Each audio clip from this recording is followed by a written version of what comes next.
Hello friends, today in this video I will show you how to multiply any number in Excel. So very easily you can multiply any number in Excel.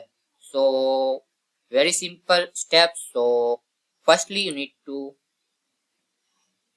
type your number. You need to calculate like 5 multiplied by 5. Now click this third cell and now here type your is equal to sign and select this first one. Now shift plus 8 to type this star and select second digit and press enter. So you see here this result.